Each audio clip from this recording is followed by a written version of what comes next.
بسم الله الرحمن الرحيم. الحمد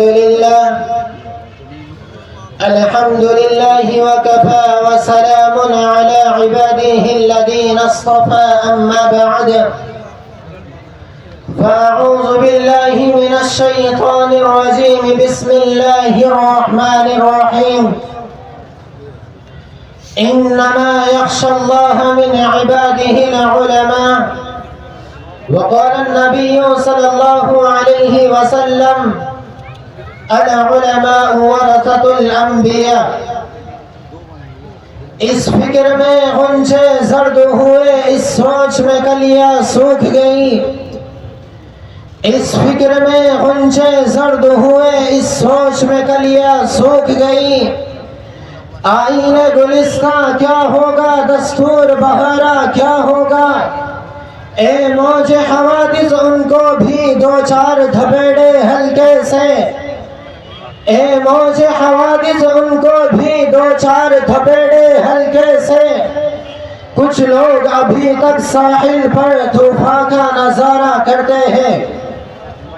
میرے محترم بزرگوں، دوستوں اور عزیز ساتھیوں، آج چاروں طرف دکھ اور غم کا سما معلوم ہوتا ہے کہ حضور پاک صلی اللہ علیہ وسلم کے دین پر چاروں طرف سے ڈاکے ڈالے جا رہے ہیں. ہم راتوں کو جب غفلت کی نیند سو جاتے ہیں تو دین پر ڈاکہ ڈالنے والے ہر سمت سے حملہ کرتے ہیں. مسلمانوں کا رشتہ توڑ کر انہیں بے دست و پا کرنے کی سازشیں کی جا رہی ہے. کہیں تختہ دار ہے تو کہیں جیل اور ہتھکڑیاں. کہیں سازشیں کی جا رہی ہے تو کہیں شرارتیں. کہیں طاقت کا گھمنڈ ہے تو کہیں فتنے. کہیں عریانیت و فحاشی کے ذریعے مسلمانوں کا دین چھیننے کی کوشش کی جا رہی ہے. اس کے ایمان پر ڈاکہ ڈالا جا رہا ہے. وہ دیکھو مدینہ منورہ سے اٹھنے والا نور آج چاروں طرف سے گر چکا ہے. چاروں طرف سے وقت کے دجال اس پر حملہ آور ہے اور وہ اس غلط فہمی میں ہے کہ مسلمانوں کو مٹا دے گے، مسلمانوں کو ختم کر دے گے. کہیں اسلحہ کے زور پر بدمعاشی رچائی جا رہی ہے تو کہیں سازش اور فتنے کے ذریعہ سے اپنا رعب دکھانے کی کوشش کی جا رہی ہے.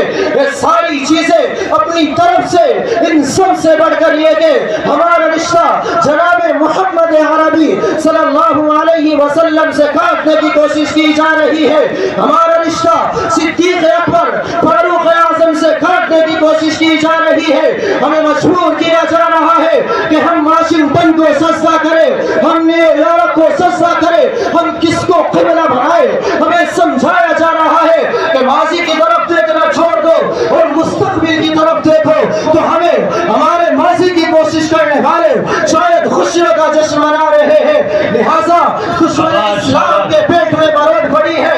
ان علماء کو دیکھ کر، ان مدارس کو دیکھ کر یاد رکھنا تم تو اس غلط فہمی میں ہو کہ ہم خدا نخواستہ اللہ کا قرآن چھوڑ دیں گے، نبی کی حدیث چھوڑ دیں گے. تم تو اس غلط فہمی میں ہو کہ ہم خدا نخواستہ نبی کا اسلام چھوڑ دیں گے. آؤ اس محفل میں بیٹھ کر دیکھیں کہ ہم نے نبی کا الفاظ بھی نہیں چھوڑے، ہم نے نبی کا انداز و لہجہ بھی نہیں چھوڑا.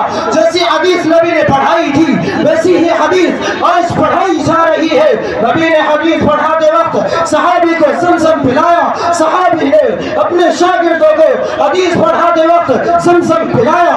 ہم نے نبی کی اداؤں کو محفوظ رکھا ہے، ہم نے نبی کے افکار کو محفوظ رکھا ہے، ہم نے نبی کے الفاظ کو محفوظ رکھا ہے. اپنے ماں باپ کا نام نہ جاننے والوں، آؤ ہم تمہیں حدیث کے 50,000 راویوں کے نام بتائیں گے، ان کے حالات بتائیں گے، ان کی زندگی بتائیں گے، ان کی صبح و شام بتائیں گے. تمہیں تو اپنے ماں باپ کا نام بھی معلوم نہ ہوگا. اے یورپ کے درندوں، اپنی ترقی پر فخر کرنے والوں، آؤ دیکھو ان دینی مدارس میں محمد عربی صلی اللہ علیہ وسلم کی ادائیں تک محفوظ ہو چکی ہے. یہ لوگ اپنی ترقی کی غلط فہمی میں مبتلا ہے. وہ کوئی اور نسل ہوگی جو تمہاری شکل دیکھ کر فریفتہ ہوگی، ہمیں تو تم کتے اور سور سے زیادہ بدصورت نظر آتے ہو. تم ہم سے مطالبہ کرتے ہو کہ مولوی اپنی شکل بدل دے. ہائے محمد عربی صلی اللہ علیہ وسلم کی شکل بدلی جا سکتی ہے, محمد عربی کا طریقہ بدلا جا سکتا ہے. جہاں میرے نبی کا اظہار تھا, دیکھ لو ان علماء کی شلوار وہی ہے. تمہاری پیٹ کبھی تنگ ہوتی ہے, کبھی کھل جاتی ہے, کبھی اتارتے ہو, کبھی پہنتے ہو, مگر ہمارے نبی جس طرح ہمارے کپڑے چھوڑ کر گئے وہی ہے. نبی اس سر پر جو کچھ دے کر گئے, اس سر پر کوئی چیز سوار نہیں ہو سکتی. وہی نبی کی شلوار ہے, وہی نبی کی ٹوپی ہے.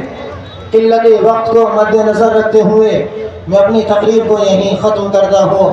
وآخر دعوانا الحمد للہ رب العالمین.